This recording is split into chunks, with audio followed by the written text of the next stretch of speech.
এই সমস্ত চ্যানেলগুলোকে বয়কট করা দরকার অবিলম্বে। সরকারি পক্ষ থেকে এদের ব্যাপারে কড়া স্টেপ নেওয়া উচিত। জনস্বাক্ষর করে এই চ্যানেলের বিপক্ষে থানাতে অভিযোগ জানানো উচিত। গোটা শিক্ষার ব্যবস্থা, শিশু মনের, কচি মনের সুচিন্তা ভাবনাকে এই সমস্ত মিডিয়াতে দেখা, পল্লীগ্রাম, এটা ওটা, এই সমস্ত ভিডিও আমাদের সর্বনাশ করে দিচ্ছে আগামী জেনারেশনকে। করছে কি করছে না? একটা বাচ্চা শিশু কাছে মোবাইল না থাকলে ভাত খায় না। আপনাকে কি বলবো, আমারও মেয়ের অবস্থা তাই, কিছু করার নেই। অবশ্যই আপনার কাছে বিনীত অনুরোধ, শিক্ষায় শিক্ষিত হন, আপনার ছেলেকে করুন, তবে একেবারে এক পক্ষ অবলম্বন করবেন না, তাহলে সমাজ আরো অধঃপতনে চলে যাবে। কি বলছি বুঝতে পারছেন? আপনার ছেলে শিক্ষায় শিক্ষিত হোক, সাথে সাথে মাদ্রাসার সঙ্গে একটুখানি টাচ রেখে দেবেন ইনশাআল্লাহ। ইনশাআল্লাহ দ্বীনি শিক্ষা এবং দুনিয়াবি শিক্ষা দুটোই হবে ইনশাআল্লাহ। তাহলে আপনার ছেলেকে মানুষ বলে সমাজে গণ্য হবে, তাছাড়া হবে না। কি আশ্চর্য ব্যাপার! দ্বীনি শিক্ষা না থাকলে কত সমস্যা দেখতে পাচ্ছেন না? ওই যে বাংলাদেশের একটা কোন নাস্তিক আছে, আসাদ নূর, ব্রাদার রাহুলের সঙ্গে ডিবেট হলো, যেটা দেখেছেন, কত বড় অসভ্য নাস্তিক। নাস্তিক আবার মানুষ হয় নাকি? নাস্তিক তো কেউ হয় না, গরু হতে পারে, নাস্তিক হবে না। ও শিক্ষিত যদি হবে, নাস্তিক হবে না। ঠিক আছে, জেনারেল শিক্ষিত অনেক লোক আছে, আমার এই কথাগুলো কেটে দেন তো দেখি, তাহলে বলবো আপনি বাপের বেটা। আপনার কত সার্টিফিকেট আছে আর কত আপনার এডুকেশন আছে, কত আপনি শিক্ষিত মানুষ, আমার এই কথাগুলো কেটে দেন যে মমতাজুল সাহেব আপনি এতক্ষণ যা কথা বললেন সব কথা ক্যান্সেল, এটাই ঠিক। মানুষ নাস্তিক কেন হবে? গরু হতে পারে। একটা কথা মাথায় রাখবেন, আমি বিরিয়ানি খাচ্ছি এখানে এসে বেনাদোয়াতে, বিরিয়ানি অরিজিনাল খাইনি, বোঝানোর জন্য। কেউ বুঝতে পারছেন না, তবে আমাকে রিকোয়েস্ট করেছে অনেকবার খাওয়ার জন্য, এটা বোঝানোর জন্য। বিরিয়ানি খাচ্ছি, খুব টেস্ট বিরিয়ানি, আরে বাবা, একদম মচমচ মচমচ করে মুখে দিয়ে চিবিয়ে একদম পেটের ভিতরে ঢুকিয়ে দিলাম। আচ্ছা বলুন তো, আমি যে বিরিয়ানিটা খেলাম এর পিছনে একটা রাঁধুনি আছে না নেই? আছে, আছে, রাঁধুনি থাকবে। আমি এই মাইকটায় কথা বলছি, এই মাইকের পিছনে একজন মাইকটা যে তৈরি করেছে কর্তা, এটা থাকবে কি থাকবে না? থাকবে। একজন গায়ক গান গাইছে, এ দুনিয়া এ মাহফিল তেরে কাম কি নেই, গান শুনছে। আচ্ছা বলুন তো, এই গান শুনতে শুনতে আপনার একটা গায়কের কথা মনে পড়বে কি পড়বে না? পড়বে কি পড়বে না? পড়বে। গান মানে গায়ক থাকতে হবে। এক কথায় বোঝা যায়, কর্ম থাকলে কর্তা থাকা বাধ্যতামূলক। কাজ যেখানে আছে তার পিছনে একজন কর্তা থাকতেই হবে। হবে কি হবে না? হবে। এই যে প্রতিদিন পূর্ব দিকে সূর্য উঠছে, পশ্চিম দিকে ডুবে যাচ্ছে, আচ্ছা বলুন তো, প্রতিদিন এই যে ডিউটি সূর্যটার, এটা একটা কাজ কি কাজ নয়? তাহলে এর পিছনে একটা কর্তা থাকতে হবে কি হবে না? হবে। তার মানে বোঝা যাচ্ছে নাস্তিক হবার কোনো অপশন নেই, ও গরু, ও নাস্তিকও নয়। আশ্চর্য ব্যাপার, ও স্রষ্টা চিনতে পারছে না। রসগোল্লা খেয়েছেন? রসগোল্লা খান, খুব মিষ্টি, খুব টেস্ট, তাই না? খুব টেস্ট। আমি এখানে খেলাম 2 পিস, খুব টেস্ট বেনাদার রসগোল্লা। আচ্ছা, এই রসগোল্লাটা যখন খান, এতেও তো স্রষ্টাকে আবিষ্কার করা যায়। মাথা রাখবেন, স্রষ্টাকে আবিষ্কার করতে হয়। আবিষ্কার মানে খুঁজে পাওয়া, স্রষ্টাকে খুঁজে পেতে হয়। কেমন করে? আপনাকে একটা জিনিস বলে দিচ্ছি। রসগোল্লা যেটা আপনি মুখে দিয়ে খুব টেস্ট, উড়ি বাবা রে, সাংঘাতিক ব্যাপার। বলুন তো, রসগোল্লা তৈরি হয় কি দিয়ে? ছানা, তাই না? আচ্ছা, ছানা তৈরি হয় কি দিয়ে? দুধ। দুধ তৈরি হয় কোথায়? গরুতে। গরু খায় কি? ঘাস খায়, তাই না? ঘাস খায়। ও বিচুলি খায়, যেটা ধানের খড় খায়, তাই না? সবকিছু খায়। ওর পেটে থাকে কি? গোবর। গোবর। ওর শরীরের ভিতরে আছে কি? রক্ত, তাই না? এই রক্ত, গোবর, তার মাঝখান থেকে সাদা স্বচ্ছ দুধ তার বাঁট দিয়ে টেনে টেনে বার করা হয়। এই যে টোটাল পদ্ধতিটা, একটা গরু ঘাস খেলো, ঘাস খাওয়ানোর পরে চিবিয়ে চিবিয়ে পেটে গোবর হলো, ওর ভিতর থেকে আবার দুধ তৈরি হলো। আচ্ছা, কোনোদিন দুধ পান করতে গিয়ে গোবরের গন্ধ পেয়েছেন? পাননি। কে এই সিস্টেম করলো? কে? আল্লাহ। আল্লাহ, আল্লাহ। মানুষ নাস্তিক হয় কি করে? অসম্ভব নাস্তিক হতে পারে না কেউ। যে বলছে আমি নাস্তিক, there is no God, আল্লাহ বলে কেউ নেই, ও নাস্তিক নয়, ও গরু। এই রসগোল্লা পর্যন্ত আসা, বলুন তো দেখি এর পিছনে একজন কর্তা আছে না নেই? আছে। কে তিনি? আল্লাহ, আল্লাহ, আল্লাহ। এইবার আপনাকে বলবো শিক্ষিত মানুষদের সম্মান কতটা। এক, খুব মনোযোগ দিয়ে আমার বক্তব্যের এতক্ষণ সব যদি ভুলে যান আমার 10 পয়সা আপত্তি নেই, এই জায়গাটা ভুলবেন না।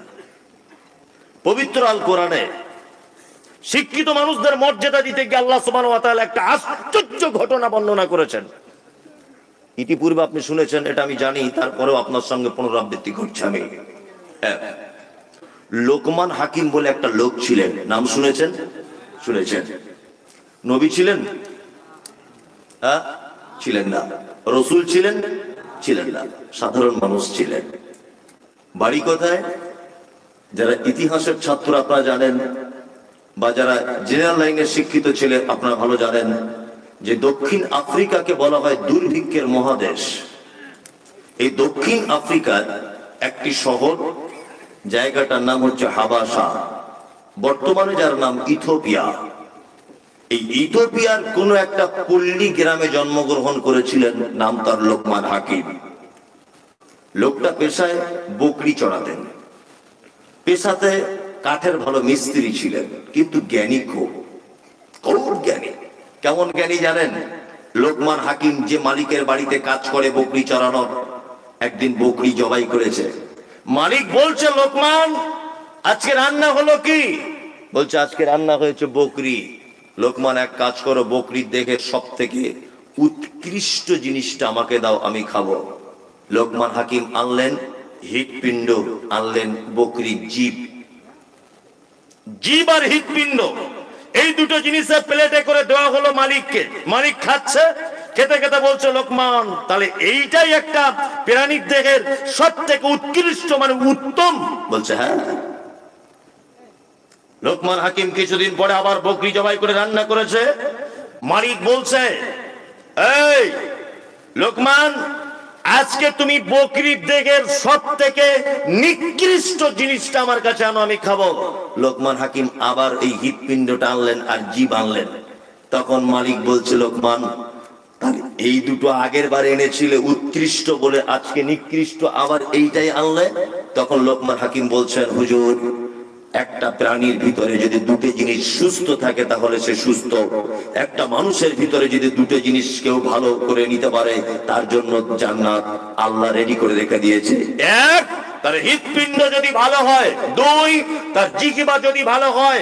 সারা পৃথিবীতে যত বিপর্যয় হয়েছে, যত সাম্প্রদায়িকতা হয়েছে, যত হিন্দু মুসলিম মারামারি হয়েছে, মুজাফফরনগর থেকে শুরু করে আর আপনার ত্রিপুরা থেকে শুরু করে আর সারা ভারতবর্ষ যত জায়গায় সাম্প্রদায়িকতা, যত জায়গায় মানুষে মানুষে খুন মারামারি, তার মূল আগে কিন্তু পিস্তল ব্যবহার করা হয়নি, আগে ধনুক ব্যবহার করা হয়নি, আগে বোম বারুদ ব্যবহার করা হয়নি। সমস্ত ঝামেলার মূলে হচ্ছে এই জায়গাটা, জীব। তাই না? এই লোকটা সুস্থ এখানে বসে আছে, একে যদি আমি শালা বলে গালি দেই এখন, তাহলে ও আমাকে মারতে আসবে কি আসবে না? আসবে কি আসবে না? তাহলে ও যে আমাকে মারলো, আমি আবার ওকে মারবো, মারবো কি মারবো না? তাহলে বলুন তো, সর্বপ্রথম দুজনের ভিতরে বিচ্ছেদ ঘটিয়েছে কে? এই যে শালা বলে গাল দিয়েছি, তাই মানে জীব। এই জায়গাটা যে হেফাজত করতে পারবে। এই লোকমান হাকিম তার বেটাকে কয়েকটা জিনিসের শিক্ষা দিয়েছেন। আপনার কাছে অনুরোধ, আল্লাহ সুবহানাহু ওয়া তাআলা লোকমান হাকিমের সেই শিক্ষাটাকে, তার বেটাকে দেওয়া শিক্ষাকে এত গুরুত্ব দিয়েছেন, এত মর্যাদা দিয়েছেন। লোকমান হাকিমের দৈহিক গঠন সম্পর্কে তাফসীরের ভিতরে বলা হচ্ছে, লোকটা ছিল মানে বেঁটে লোক, চওড়া, কালো, কুচকুচ কুচকুচ কুচকুচ করতো। আফ্রিকার লোক মানে ঠোঁটটা মাটির দিকে ঝোলা, কালো কুচকুচে লোক। এর থেকে আর একটা জিনিস বুঝে নেন, বংশ মর্যাদা আপনার মর্যাদা বাড়ায় না, বাড়ায়? বাড়াবে না। আপনি সুন্দর বলে আপনার মর্যাদা বাড়াবে? বাড়বে না। কোটিপতি লোক আপনার মর্যাদা বাড়বে? বাড়বে না। কিন্তু আপনি শিক্ষিত মানুষ হলে আপনার মর্যাদা কে বাড়বে। লোকমান হাকিমকে আল্লাহ তাআলা একেবারে টেনে নিয়ে চলে এলেন পবিত্র আল কোরআনুল কারিমে। আশ্চর্য ব্যাপার, লোকমান হাকিম তার বেটাকে শিক্ষা দিচ্ছেন। সেই শিক্ষাটা আমি এবং আপনি কাল সকাল হতে হতেই আমার বেটাকে আর বেটিকে দেবো ইনশাল্লাহ। ইনশাল্লাহ বলুন, ইনশাল্লাহ। এক, লোকমান হাকিম তার বেটাকে বলছেন, ওয়াইজ ক্বালা লুকমান লিইবনিহি ওয়া হুয়া ইয়াইযুহু ইয়া বুনাইয়া লা তুশরিক বিল্লাহ ইন্নাশ শিরকা লাযুলমুন আযীম। লোকমান হাকিম তার বেটাকে বলছে, লোকমান যখন উপদেশের ছলে তার পুত্রকে বলেছিলেন, হে আমার পুত্র, আল্লাহর সঙ্গে কাউকে কোনোদিন শরীক করে দিও না। আপনার পরিবারকে, আপনার বেটাকে, আপনার বেটিকে, আপনার স্ত্রীকে, আপনার মাকে, আপনার বোনকে, আপনার বাপকে যদি জাহান্নামের আগুন থেকে যদি বাঁচাতে চান, তাহলে আপনার পরিবারকে সর্বপ্রথম যে শিক্ষাটা দেওয়া লাগবে সেটা হচ্ছে কি? শিরক। শিরক থেকে দূরে চলে এসো। পৃথিবীতে যত পাপ আছে শিরকের থেকে আর বড় কোনো পাপ কি নাই। শিরক কাকে বলে এটা আমি বলেছি অনেকবার, তারপরে আপনার স্মরণে নেই। আজকে ডাইরেক্ট শুনে যান। আল্লাহর যে ক্ষমতা আছে, এই ক্ষমতা পৃথিবীর অন্য কারো আছে এটা মনে করা শিরক। কি বলছি বুঝতে পারছেন? আল্লাহর যে ক্ষমতা আছে, এই ক্ষমতা পৃথিবীর অন্য কারো আছে এটা মনে করা শিরক।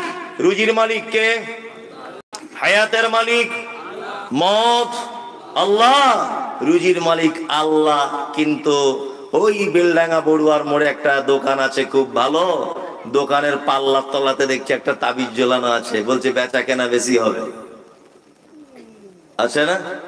আছে। গাড়ির ড্রাইভার নতুন গাড়ি কিনেছে, তাবিজ করে ল্যামিনেশন করে ঠিক ড্রাইভারের সামনে দেখছি টাঙানো আছে। আছে না নেই? আছে, আছে।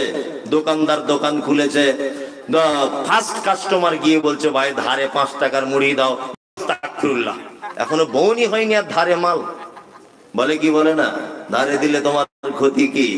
ড্রাইভার গাড়ি চালাতে চালাতে সামনের দিক দিয়ে একটা বিড়াল করে ব্রেক মেরে একদম ছাট করে দাঁড়িয়ে গেল।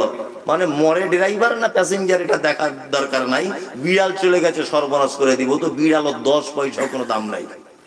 আছে।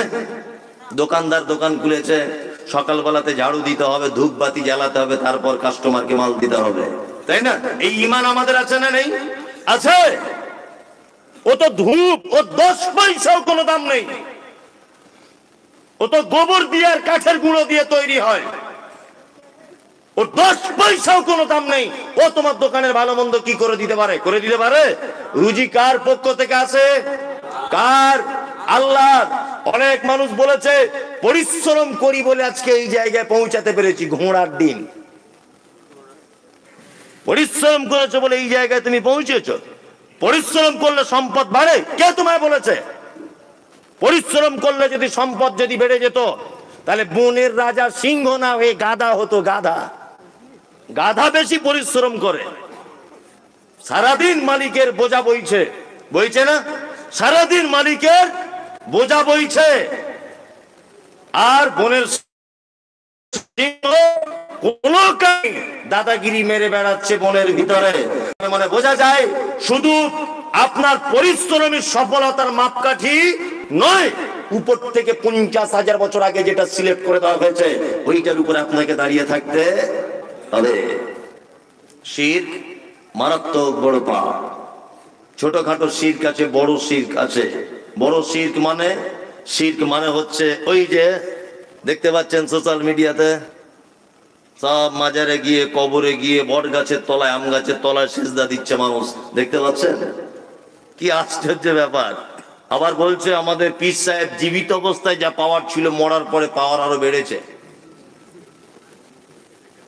আশ্চর্য ব্যাপার। বলছে পীর সাহেব জীবিত অবস্থাতে যে পাওয়ার ছিল ওর মরার পরে আরো পাওয়ার বেড়েছে। তাজ্জব ব্যাপার। শিরক 2 ভাগে বিভক্ত। এক হচ্ছে শিরক আকবার আর এক হচ্ছে শিরক আসগার। একটা হচ্ছে বড় শিরক, একটা হচ্ছে ছোট শিরক। বড় শিরক আল্লাহকে বাদ দিয়ে অন্য কাউকে তার সমকক্ষ মনে করে সেই কাজ করা, এটা হচ্ছে আকবার। আল্লাহকে বাদ দিয়ে অন্য কোন জায়গায় মাথা নত করা, কাউ কবরে সেজদা দেওয়া, গাছতলাতে সেজদা দেওয়া, এর নাম কি? বড় শিরক। ছোট শিরক আছে অনেক কোয়ালিটি, তার ভিতরে আমাদের হাতে বাড়ির মেয়েরা বিশেষ করে এগুলো করে, যে হাতে দেখবেন তাবিজ, লাল সুতো কালো সুতো পরে ঘুরছে না? সব শিরক, সব শিরক। এই কথা আমি বলি মাঝে সাঝে, খুব বলি। আজকে আবার প্রসঙ্গক্রমে চলে এলো বলে আজকে আবার আপনাদেরকে বলছি। ইমাম সাহেব ওর বেতন 4,500, 8 বছরই করছে, 8 বছর বেতন কম বলে ভিতরে ভিতরে একটু তাবিজ টাবিজ দেয়, হালকা পাতলা দেয়, গোপনে গোপনে দেয়। একটা দোকানদার তাবিজ আনতে গেছে ওর কাছে, বলছো ভাই দোকানটা করেছি আজ 4.5-5 মাস হয়ে গেল, বেচা কেনা কাস্টমার খুব বেশি নাই, যদি একটু কিছু করে দিতেন তাহলে ভালো হতো। তো বলছে দেশি মুরগা জবাই করে রক্তটা বোতলে করে আনবা, আর এক কাজ করবে, যে ঘাটে মানুষ গোসল করে না ওই ঘাটের পানি লাগবে, গঙ্গার জল লাগবে 1 বোতল, আর আমি একটা তাবিজ করে দিব, দিয়ে আপনি এক কাজ করবেন, গঙ্গার জল অন্য পানির সঙ্গে মিক্স করে দোকানে সকালবেলাতে ছড়াবেন। আর রক্ত দিয়ে যে তাবিজটা লিখবে এটা তো খুব ইম্পর্টেন্ট ব্যাপার, এটা আপনি এক কাজ করবেন, ক্যাশ বাক্সের ভিতরে রাখবেন, আর আমি যেটা লিখে দিব ওটা পাল্লার তলায় আঠা দিয়ে চিটিয়ে দেবেন, দেখবেন কাস্টমার কি বলে। ও বাড়ি চলে এলো, ইমাম সাহেব বেশ মাথায় ফুঁক দিয়ে 500 টাকা ঝেড়ে নিয়েছে। ভালো করে বোঝার চেষ্টা করুন। আচ্ছা বলুন তো, ওর যদি রক্ত দিয়ে তাবিজ দেওয়া, ওর যদি লেখা তাবিজ দেওয়া, এর যদি দোকানে যদি বেচা কেনা বাড়ে, ও কেন 4.5 টাকা আজকে 10 বছর ইমামতি করছে? হ্যাঁ, ও তো একটু মসজিদের কমিটিকে তাবিজ করে কিছু বেতন বাড়িয়ে নিতে পারে, পারে কি পারে না? শিরক মারাত্মক বড় পাপ। বাস কিনেছে, বলেছি এটা সোশ্যাল মিডিয়াতে, বাস কিনেছে একটা লোক 15 লাখ টাকা দিয়ে, 15 লাখ টাকা বাস কিনে ওই যে পীর সাহেবরা বসে আছে বড় ফতোয়া পাঞ্জাবি পরে, জীবনে নামাজ কালাম কিছু করে না। আমি তো দেখে এসেছি দরগাতে 24 ঘন্টা এরকম করে খয়নি বলছে, 24 ঘন্টা এরকম করছে। আল্লাহ, এক ওয়াক্ত নামাজ নাই, কিছু নাই। গেছে ওখানে গিয়ে বলছে 15 লাখ টাকার বাস কিনেছি, কিছু ব্যবস্থা করুন। পীর সাহেব দেখছে বেশ ভালো একটা বড় কাস্টমার পেয়েছি, তখন বলছে হুজুর তাবিজ কেমন দাম পড়বে? বলছে লকডাউনের পর থেকে তো রেট বেড়ে গেছে, 10,000 টাকা মোটামুটি লাগবে। তো হুজুর তাহলে তাবিজে কাজ হবে? বলছে যে ড্রাইভার চালাবে ওর পাছার তলায় রেখে দেবে তাবিজটা, দেখবে তোমার বাস যখন বহরমপুর রোডে চলবে সব বাস ফাঁকা হয়ে যাবে, তোমার বাসে দেখবে প্যাসেঞ্জার বাদুরের মতো ঝুলছে। লোকটা তখন ভাবছে যদি সব প্যাসেঞ্জার খালি হয়ে যায় অন্য বাসে, আর আমার বাসে যদি ভিড়ভাট্টা করে তাহলে 2 দিনে টাকা উঠে যাবে, 10,000 টাকার মাল নিয়ে চলে এসেছে। এই হারামখোর, হারামখোর, তোমার 10,000 টাকার তাবিজ যদি সব বাস খালি হয়ে এর বাসে যদি প্যাসেঞ্জার চলে আসে, তুমি ব্যাংকের ম্যানেজারকে একটু তাবিজ করে সব টাকা তোমার বাড়িতে আনো, তুমি কেন ফতুয়া করে তাবিজ লিখছো? হ্যাঁ, বিজ্ঞানের যুগে এই সমস্ত জিনিস চলে? চলে বলুন? শিরক মারাত্মক বড় পাপ। কত বড় পাপ, আল্লাহ কত রেগে যায়। আপনাকে একটা কথা যুক্তি দিয়ে বলছি, বোঝার চেষ্টা করুন।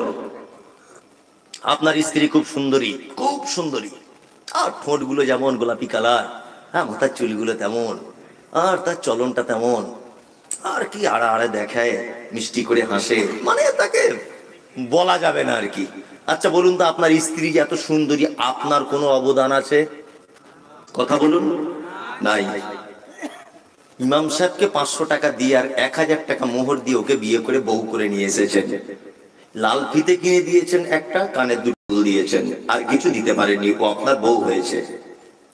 1 মাস এক বিছানায় এক বালিশে মাথা দিয়ে কাটিয়েছেন, স্বামী স্ত্রী প্রেম ভালোবাসা মহব্বত জন্ম হয়েছে। আপনি রাজমিস্ত্রি ঠিকাদার, আপনি দিল্লিতে কাজে চলে গেলেন। 3 মাস বাড়ি এসেছেন, বাড়ি আসার পরে দরজা খুলেছেন, দেখছেন আপনার ছোট ভাইয়ের গলা ধরে আপনার সেই অপরূপা চরমা সুন্দরীটা বসে আছে, আপনার ছোট ভাইয়ের গলাতে হাত দিয়ে। আচ্ছা বলুন তো, আপনার রাগ হবে কি হবে না? কেন হবে? কেন? ও তো ছোট দেওর হিসেবে একটু হাত দিতেই পারে, রাগ হবেই বা কেন? হ্যাঁ, খুব রাগ হবে। আপনার স্ত্রীকে আপনি দিয়েছেন কি? ওর গোলাপি ঠোঁট, ওর চোখের সৌন্দর্য, ওর মাথায় ঝোলা কেশ, ওর হাতের মানে সৌন্দর্য, ওর কথা বলার সৌন্দর্য, ওর মুখের সৌন্দর্য, ওর চলনের সৌন্দর্য, ও হাঁসের ডিমের মতো সাদা চকচকে ফর্সা। আপনার বিন্দু পরিমাণ কোনো অবদান নেই। অবদান কার? আল্লাহর। 1000 টাকা মোহর দিয়ে, ইমামকে 500 টাকা বিয়ে পড়ানোর টাকা দিয়ে, দুটো লাল ফিতে আর একটা কানের কিনে দিয়ে, এত অধিকার কিসের যে আপনার ছোট ভাইয়ের গায়ে হাত দিলে আপনার রাগ হয়? হ্যাঁ, অন্য কোন পরপুরুষের দিকে একটু মুচকে হাসলে আপনার খুব জ্বালা ধরে। কারণ কি? এত অধিকার কিসের? সামান্য 500 টাকা মোহর দিয়ে, দুটো লাল ফিতে দিয়ে, এত যদি তুমি অধিকার দেখাতে পারো যে কারোর দিকে ফিরে মিষ্টি করে কথা বললে তোমার যদি জ্বলন ধরে যায়, যে আল্লাহ তোমাকে বডিটা টোটালি বানিয়েছেন, যে আল্লাহ তোমাকে অক্সিজেন দেন, যে আল্লাহ তোমার আই পাওয়ারের কন্ট্রোল করেন, যে আল্লাহ তোমার খাদ্য পেশিকে সতেজ রাখেন, যে আল্লাহ তোমার পিপাসা লাগলে পানি পান করবে ভিতরে ভালো রাখে, যে আল্লাহ তুমি চলবে বলে পায়ের তলাতে শক্ত চামড়া দিয়ে তোমার সুবিধা মতো করে তোমাকে বানিয়েছে, যে আল্লাহ তোমায় দেখতে ভালো লাগবে বলে তোমার সেফটির জন্য চোখের ভিতরে যাতে কোনো আবর্জনা ঢুকে না যায় তার উপরে দিয়েছে ভুরু, যাতে ঘামটা এইভাবে ঝরে তোমার চোখে না ঢুকে যায়, এইটাকে দিয়েছে গার্ড করার জন্য এবং সৌন্দর্য বাড়ানোর জন্য। এত কিছু যে আল্লাহ তোমাকে দিয়েছে, তাকে বাদ দিয়ে যদি আপনি অন্য কোনো জায়গায় মাথা ঠোকেন, আল্লাহ রাগ করবে কি করবে না বলুন? করবে। দুটো লাল ফিতে কিনে যদি বউ অন্য কারোর দিকে হাসি মেরে কথা বললে যদি রাগ হয়, যে আল্লাহ টোটাল বডিটা, টোটাল সম্পদ আপনাকে দান করেছে, তাকে বাদ দিয়ে যদি আপনি কোন কারো কাছে যদি চাওয়া পাওয়ার জন্য যান, তাহলে এটা শিরক, শিরক, শিরক। আল্লাহ এত রাগান্বিত হবেন, আপনি প্রস্তুত থাকুন, আপনি অচিরেই ধ্বংসের পথে চলে যাবেন। আল্লাহ তাআলা বলেন, ইত্তাবিউ মা উনজিলা ইলাইকুম মির রাব্বিকুম ওয়া লা তাত্তাবিউ মিন দুনিহি আউলিয়া কালিলাম মা তাযাক্কারুন। আল্লাহ বলছে আনুগত্য করো, তোমরা কি করো? মেনে চলো মা উনজিলা ইলাইকুম মির রাব্বিকুম, রবের পক্ষ থেকে যেটা অবতীর্ণ করা হয়েছে, ওয়া লা তাত্তাবিউ মিন দুনিহি আউলিয়া, তোমরা আনুগত্য করো না মিন দুনিহি আউলিয়া, আল্লাহকে বাদ দিয়ে কোনো ওলি আউলিয়াকে। চলবে? ওলি কে? অভিভাবক। আমাদের কাছে অলিটাকে এমন করে উপস্থাপন করা হয়েছে, অলি মানে বিয়ে করা চলবে না, অলি মানে মাথায় বড় বড় চুল থাকতে হবে, আবার উকুনও থাকতে হবে ভিতরে, অলি মানে বড় বড় গোঁফ, একটা ঠ্যাং গাছের উপরে এরকম করে মাথা থাকবে, 30 বছর জঙ্গলে বসবাস করবে, গায়ের ময়লাতে গন্ধতে ঘুম হবে না, এ হচ্ছে আল্লাহর অলি। এরকম করে অলিদের বর্ণনা দেওয়া হয় না আমাদের কাছে? বিশাল বড় আল্লাহর অলি, কাঁচা কুঞ্চি নিয়ে তোমার পাছার চামড়া তুলে দিতে হবে, অলিগিরি তোমার বার করে দিতে হবে। বিয়াদব কোথাকারে। যাদের ব্যাপারে আল্লাহ তাআলা পবিত্র আল কোরআনে বলছেন, আনআমাল্লাহু আলাইহিম মিনান নবিয়্যিন ওয়াস সিদ্দীকিন ওয়াস শুহাদা'i ওয়াস সালিহিন, পুরস্কার প্রাপ্ত 4 কোয়ালিটির মানুষ, 1 নবীগণ, 2 সিদ্দিকগণ, 3 শুহাদা, 4 সালিহিন, সৎকর্মশীলগণ। এই 4 কোয়ালিটির মানুষ পৃথিবীতে তারা প্রাইজ পেয়ে গেছে। আবু বকর পৃথিবীর সবথেকে দামি মানুষ রাদিয়াল্লাহু তাআলা আনহু, ওমর দামি মানুষ, ওসমান দামি মানুষ, আলী দামি মানুষ, আব্দুর রহমান ইবনে আউফ রাদিয়াল্লাহু তাআলা আনহুম আজমাইন, এনারা দামি মানুষ। আচ্ছা বলুন তো, আবু বকরের জীবনে এইরকম কোন ইতিহাস খুঁজে পাওয়া যায় যে তিনি জঙ্গলে বসবাস করছেন, বড় বড় গোঁফ ছিল, মাথায় পাগড়ি বেঁধে ঘুরতেন, জীবনে বিয়ে শাদী করেননি? ইতিহাস পাওয়া যায়?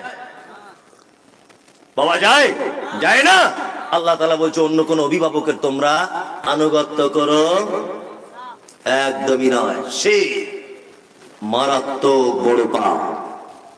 আল্লাহ এই পাপ থেকে বাঁচার তৌফিক দান করুক, আমিন আমিন। আমি মমতাজুল ইসলাম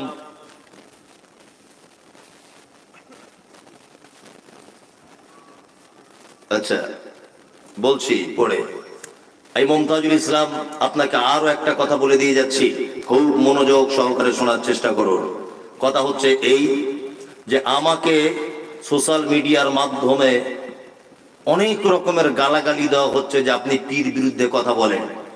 কেন এটা বলার কি দরকার? আপনি বেশি আর অন্য কথা খুঁজে পান না, কেন অন্য কথা বলতে যাব? মুহাম্মদ সাল্লাল্লাহু আলাইহি ওয়াসাল্লাম মক্কাতে ছিলেন 13 বছর। কত বছর? 13 বছর। তোনার বক্তব্য ছিল শিরক, তাওহীদ প্রতিষ্ঠা করা। আর মদিনাতে ছিলেন 10 বছর।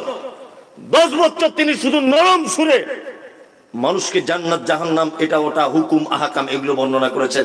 13টা বছর মূল তিনি দাওয়াত দিয়েছেন মক্কাতে শিরক, শিরকের দাওয়াত দিয়েছেন। শিরক থেকে মানুষকে হটিয়ে আসার দাওয়াত দিয়েছেন 13টা বছর। আমাকে বলছে হিন্দু ভাইরা দুর্গা পুজো করে, তাদের বিরুদ্ধে বলতে পারেন না? হিন্দু ভাইরা কালী পুজো করে, আপনি তাদের বিরুদ্ধে বলতে পারেন না? আরে হিন্দু ভাই তো জন্মসূত্রের স্বীকৃতি প্রদান করেছে যে আমি একজন হিন্দু। খ্রিস্টান সে জন্মসূত্রের স্বীকৃতি প্রদান করেছে আমি একজন খ্রিস্টান। বৌদ্ধ জন্মসূত্রের স্বীকৃতি প্রদান করেছে যে আমি একজন বৌদ্ধ। ইহুদি জন্মসূত্রের স্বীকৃতি প্রদান করেছে আমি একজন ইহুদি। আল্লাহ সুবহানাহু ওয়া তাআলা বলেন লাকুম দীনুকুম ওয়ালিয়া দিন। যার ধর্ম যার দিন তার কাছে, যার দিন তার কাছে। তার মানে বোঝা যায় হিন্দুর বিরুদ্ধে আমার বক্তব্য তোমার কোনো প্রয়োজন নেই, কারণ সে তো নিজের স্বীকৃতি দিয়েছে জন্মসূত্রে আমি একজন হিন্দু। তার মানে সে শিরক করুক, সে ভুল করুক, সে মুশরিক হোক, সে জাহান্নামে যাক, সে দেবদেবীর ইবাদত করুক, সে গাছের পূজা করুক, বাছুরের করুক, অগ্নি পূজা করুক, সূর্যের পূজা করুক, আমি মুমতাজুল ইসলাম আমার কোন রকমের বলার প্রয়োজন নেই। কিন্তু তোমার বিপক্ষে আমাকে বলতেই হবে। তুমি যে নিজেকে মুসলিম বলে দাবি করছো, তুমি নিজেকে মুসলিম বলে দাবি করে আবার মাজার করে বসে আছো কেন? ইনশাআল্লাহ দোয়া করবেন। এই মুমতাজুল ইসলাম আপনাকে বলছি, সোশ্যাল মিডিয়া সাক্ষী, আরো অনেক মানুষ সাক্ষী, যে জায়গাতে পীরেদের আখড়া, পীর ছাড়া কিছু বুঝতো না, শিরক ছাড়া যারা কিছু বুঝতো না, সেই রকম জায়গাতে পর্যন্ত আল্লাহ ইসলামের সঠিক দাওয়াত পৌঁছে দিয়েছে। মেদিনীপুরে প্রোগ্রাম করতে গেলাম, মেদিনীপুরে প্রোগ্রাম করতে গেলাম, যে লোকটা আমার গাড়িতে ইট মেরেছিল, আমি শিরকের ব্যাপারে কথা বলার কারণে গাড়ি ভাঙচুর করেছিল যারা, সেই লোকটা এই বছর আমাকে দাওয়াত করে হাত ধরে ক্ষমা চেয়ে বলছে হুজুর মাফ করবেন, খুব অন্যায় করেছি, আপনি সঠিক কথা বলেছিলেন। তার মানে বুঝতে পেরেছি দিনের দাওয়াতের কাজ চলছে। কত বড় ভ্রান্ত আকীদা। সাথে খিচুড়ি রান্না হয়েছে, বলছে হুজুর একটু এরকম করে দিবে তবে খিচুড়ি যায় যাবে। মানে মনে হচ্ছে পাছার চামড়া তুলে দিয়ে জুতা করে। হারামখোর, এটা কোন ইসলাম? বিয়াদবির জায়গা পাও না, একদমই নয়। ইনশাআল্লাহ আগামী দিন শিরক বেদাত মুক্ত সারা বাংলাতে সঠিক ইসলাম, সঠিক হাদিস, সহিহ হাদিস এবং কোরআনের বাণী প্রচার হবে ইনশাআল্লাহ। ইনশাআল্লাহ সমস্ত পশ্চিম বাংলায় বক্তাদের কাছে এটা আমার অনুরোধ, যতক্ষণ পর্যন্ত বক্তব্য দিবেন অন্তত পক্ষে 20 মিনিট শিরকের ব্যাপারে আলোচনা করবেন। সমাজ সর্বনাশ করে দিয়েছে যে পা। আল্লাহ আমাদের সকলকে শিরক মুক্ত সমাজ গড়ার তৌফিক দান করুক, আমিন। কি এটা? ও মানে 12টা বেজে গেছে, দানের এ ধরিয়ে দিল। একটা মাত্র বলা হয়েছে, আর অনেক কিছু বলা বাকি ছিল। বলবো? তাহলে এগুলো থাক, পরে বলবো। তাহলে এগুলো থাক, পরে বলবো। বলবো পরে ইনশাআল্লাহ।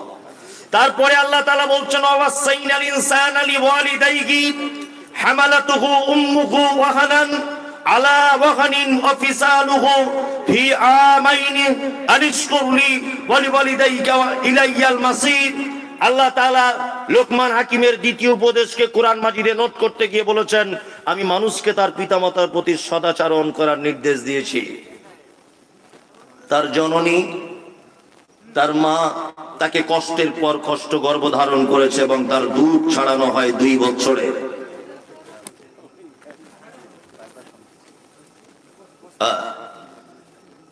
এইদিকে ফিরুন।